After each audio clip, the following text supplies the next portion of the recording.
In the headlines, the 17th Asian Games begins with an opening ceremony in South Korea's Incheon under the theme of Asia as One. Japanese Prime Minister Shinzo Abe sends a message to South Korean President Park saying he hopes to meet her later this year on the sidelines of an international forum. Could it pave the way for a Seoul-Tokyo summit is the question many are asking. And Scotland votes to reject independence from the United Kingdom in a historic referendum that saw an unprecedented turnout. 55% said no. Hello, everybody. Happy Friday, and thanks for joining us tonight. I'm Kang Chae-ri in Seoul. The 17th Asian Games have officially begun in Korea's western port city of Incheon. This is the biggest sporting event in this region in terms of participating athletes, medals, and sports. And of course, our Song Ji-sun joins us from right here in the studio to tell us more about this event. Thank you so much for coming in. So the opening ceremony is very much well underway as we speak. That is correct, and officially marking the beginning of the 16-day journey. And if you're still out there, you should stay home or find a place you can watch the TV to tune in to this 4-hour-long show because you still have half more to catch on. While the official ceremony kicked off very much like the 1988 Seoul Summer Olympic Games, where it got off to a start with a boy rolling a hoop, and the Asian Games also opened with a girl doing just the same. Now this time a 13-year-old rhythmic gymnast did the same, but this time she made use of a hoop by showcasing her rhythmic gymnastic skills. And the cultural performances follow, with which artistic director Chang Jin said will not be focused on flaunting national power like it did in the previous games. Film director Im Kwon-taek, who was serving as the executive producer of the ASIAD, said the 4 acts of the show center around the theme Asia as One, with the idea of bringing Asia's 4.5 billion people together. And just before 8:30 p.m., the delegations from the 45 different participating countries will make their entrances into this main stadium in the alphabetical order of their country according to the Korean language, Hangul.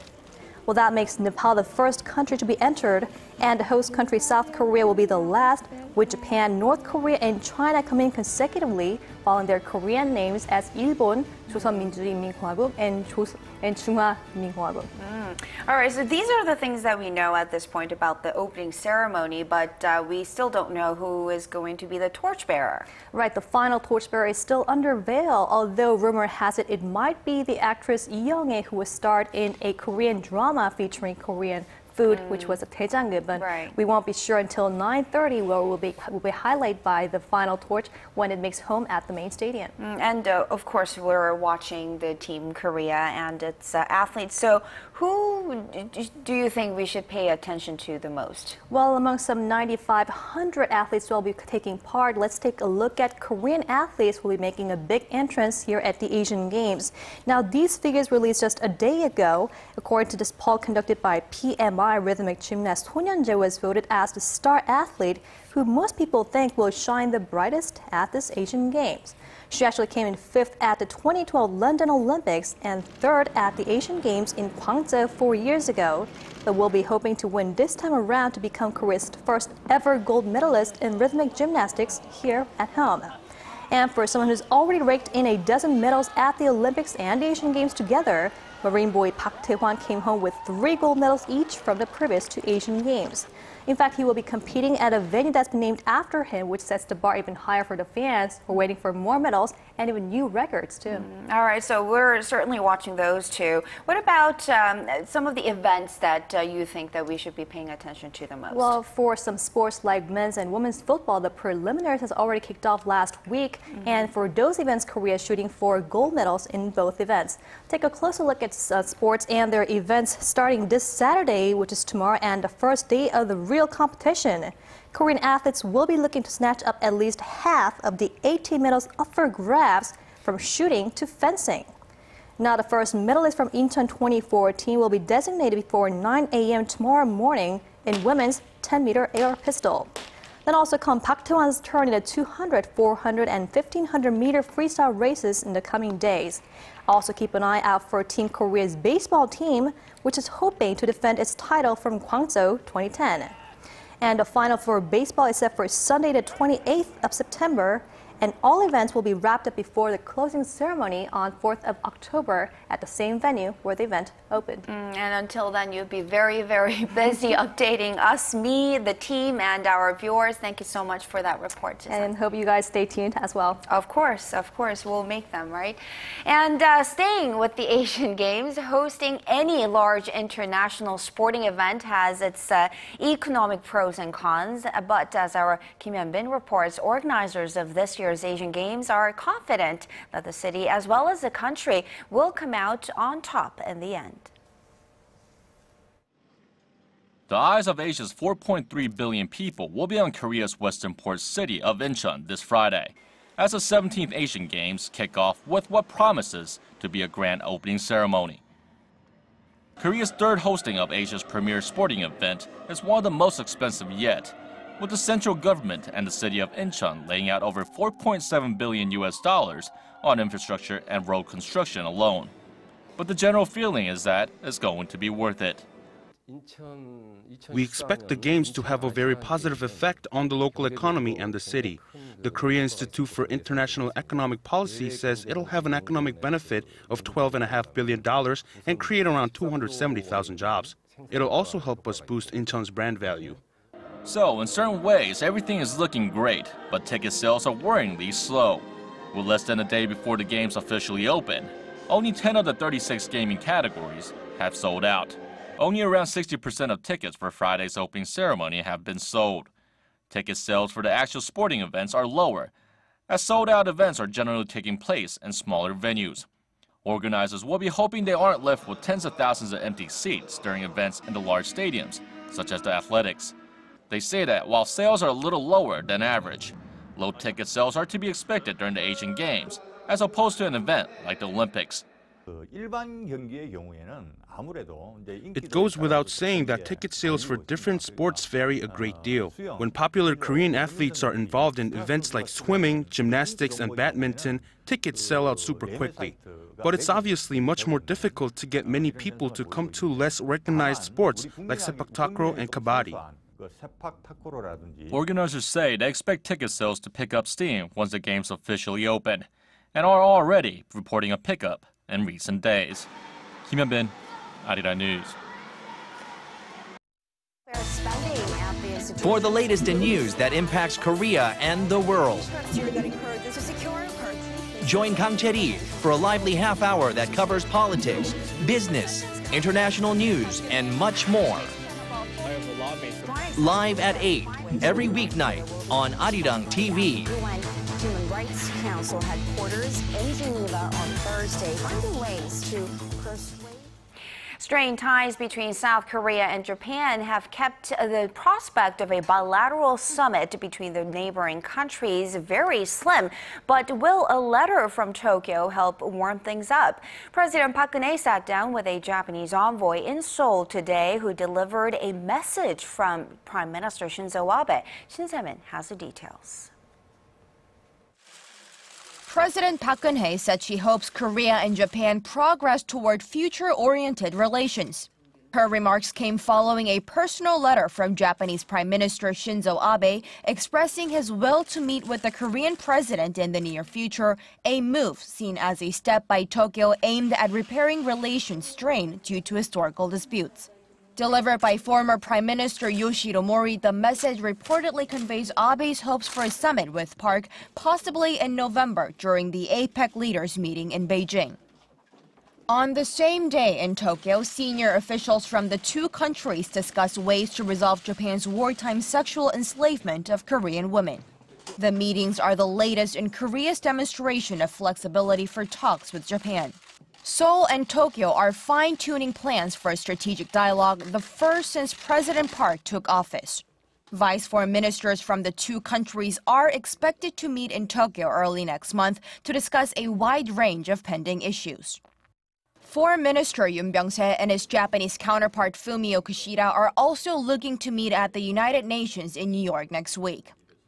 President Park, however, remains adamant that Japan must apologize for its wartime treatment of Korean comfort women before she sits down with their Japanese counterpart. Shin Se-min, ARIRANG News. In Korean politics, the newly selected interim leader of the embattled main opposition party started his day one in the post today. He has a handful of problems to tackle. Here is our National Assembly correspondent Kim Young-gil with more. Moon Hee-sang says he will do everything within his powers to save his faltering party from the grips of turmoil. The five-term lawmaker will be in charge of Korea's main opposition party until it holds a party convention next year to elect a new party chairman. Political analysts say Moon's first order of business will be bringing the different factions from within the party together and then instituting reforms. The veteran lawmaker is also expected to distance himself from the person he's replacing as interim chief, Park Young-sun, who pursued a dramatic reform drive and wanted the party to be more centrist. Moon was tapped for the job because of a management and leadership style he has developed over a 34-year political career. He was able to minimize the damage on the party after its defeat in the 2012 presidential election and served in various governmental posts during the presidencies of Kim Dae-jung and Roh Moo-hyun. There is speculation that Moon's rise as interim chief sets the stage for an agreement on fixing parliamentary schedules to legislate bills. Meanwhile, the ruling Saenuri Party launched a reform committee on Friday. Over the next 6 months, its 10 members will be tasked with coming up with measures to improve the party's image, regain credibility, and make changes to its process for selecting candidates. Kim Young-gil, ARIRANG News. The chairman of Hyundai Motor Group had to defend his company's recent multi-billion-dollar land purchase in Seoul, given that its winning bid was 3 times the appraisal price. Chairman Chung Mo-gu reportedly explained to investors that his decision was based on the potential for future growth. This was to shake off the market's questions about its priorities and concerns about its long-term competitiveness that sent its shares down more than 9% on Thursday upon the news. Since this disclosure of the deal, analysts at Citi, HSBC, JP Morgan, and Nomura cut their investment ratings on Hyundai Motor. LG Electronics has set a Guinness World Record, not for its sales, not for its profits necessarily, but rather for the size of its massive billboard installed at Saudi Arabia's King Khalid International Airport. The board, currently advertising its latest G3 smartphone, is made of 1,800 tons of steel and wood to withstand desert conditions and harsh sandstorms, and it's the size of 2 football fields. The company anticipates a wealth effect of roughly $25 million a year from this billboard, as the airport welcomes about 20 million visitors every year. From K-pop and Korean movies to Korean food, the cultural reach of Korea is certainly growing, and the latest items joining the race are Korean TV programs, which are apparently finding a new home in the United States. Connie Kim explains. The influence of the Korean wave has established itself in the Asian market. Now, remakes of Korean dramas and variety shows are set to set sail across the Pacific into the North American market. The love story between a top actress and an alien who landed on Earth hundreds of years ago was a mega hit in Korea. Now, ABC in the US has decided to make its own version. Older celebrities traveling around the world. That's the idea behind the Korean variety program that's now been picked up in the United States. This romantic fantasy, where the main character can travel 20 years back in time for a total of 9 times, will also be remade in the US. The production company behind the 2 shows, CJ E&M, says American buyers are interested in the subject matters of Korean programs. American dramas go multiple seasons, so U.S. buyers decide to buy the program depending on how well it can be expanded into a series. In the case of 9, the main character travels through time 9 different times. The U.S. producers are working on giving that angle a twist. Another Korean program, Good Doctor, will get an American twist. The drama, which centers around a genius surgeon with Asperger's syndrome, has been picked up by American broadcaster CBS. Overcoming disabilities is a topic that appeals to viewers, and the bits of romance in the plot probably grabbed the attention in the US. Korean programs are the hot new thing in the US, according to Drama Fever, a video streaming website. Our biggest title end of last year was Airs. The premiere, so episode 1 of that title, did more views than the season finale of 90210 in the US, which was broadcast around the same time. So they're gaining definitely in terms of momentum and popularity. The timing for entering the U.S. market seems just about right, given the success that remakes of Latin American drama, telenovelas, and European dramas already enjoy. Korean producers are now hoping these remakes can be another boost to the Korean wave. Connie Kim, ARIRANG News.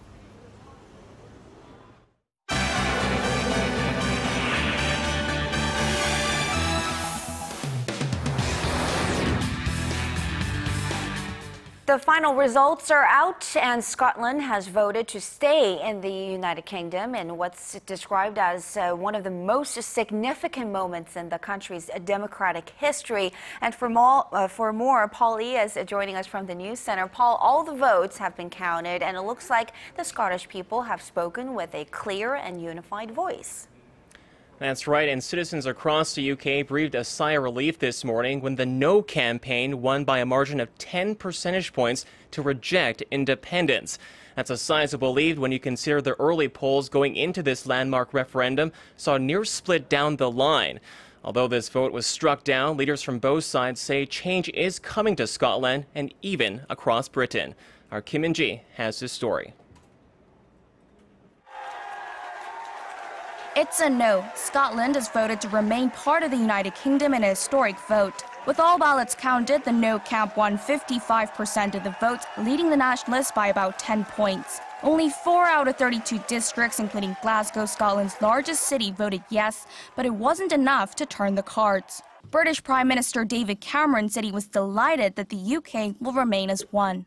We now have a chance, a great opportunity, to change the way the British people are governed and change it for the better.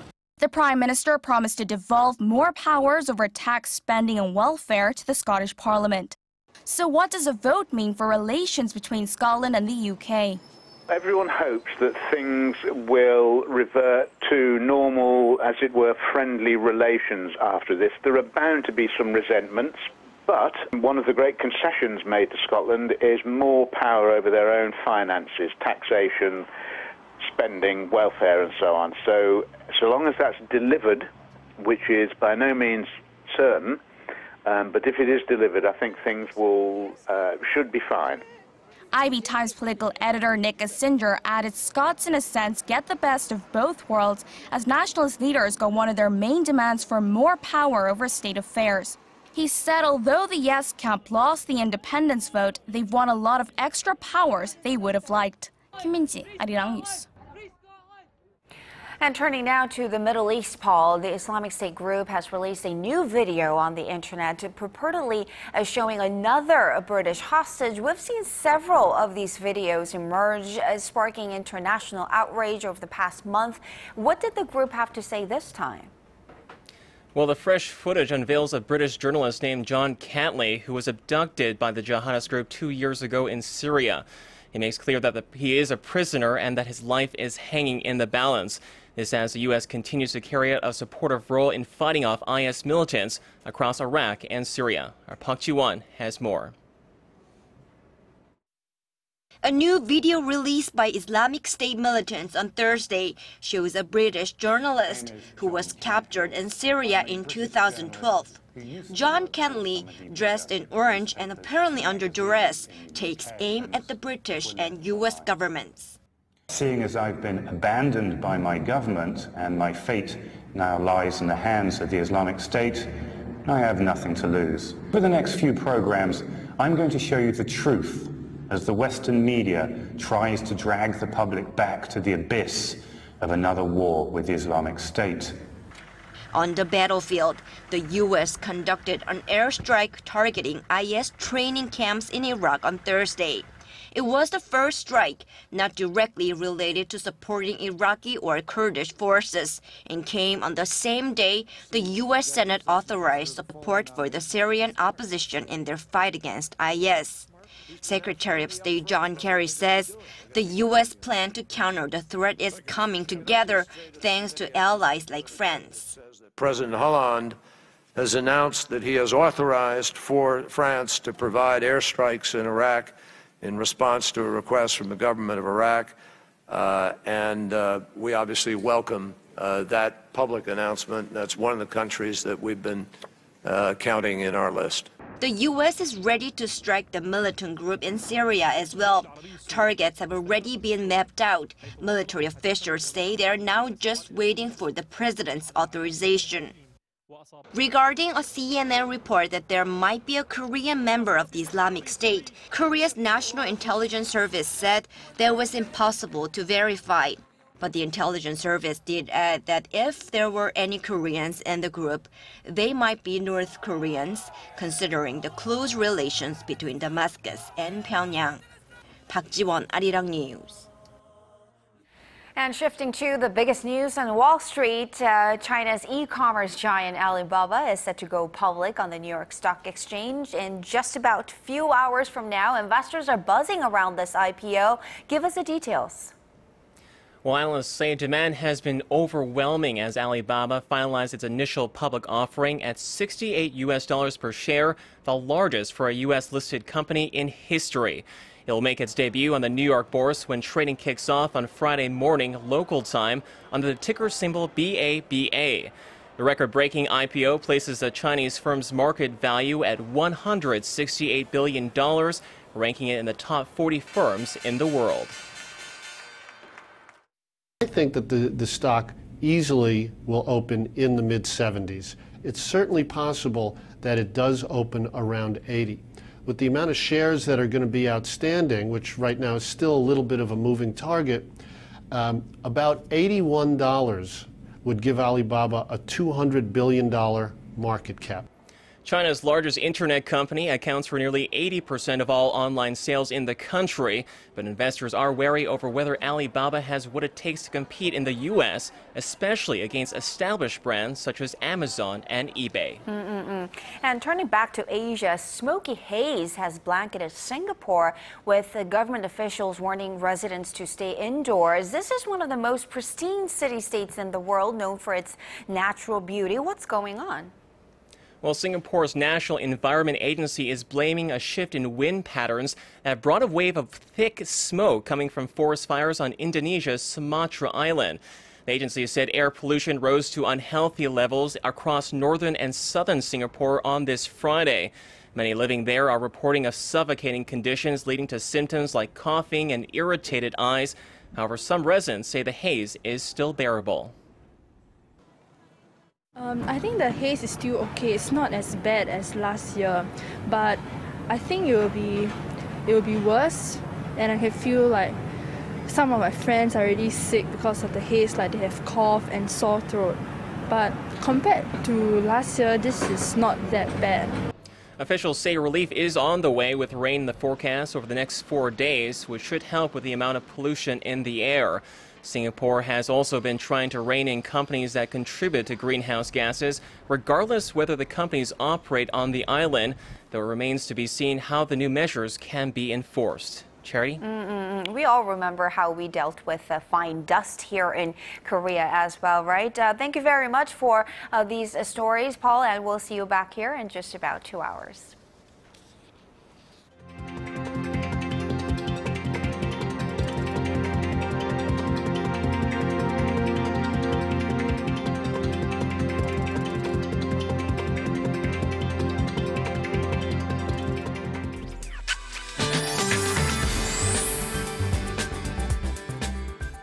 TGIF everyone, welcome. I'm Kim Bo-kyung with your weather updates.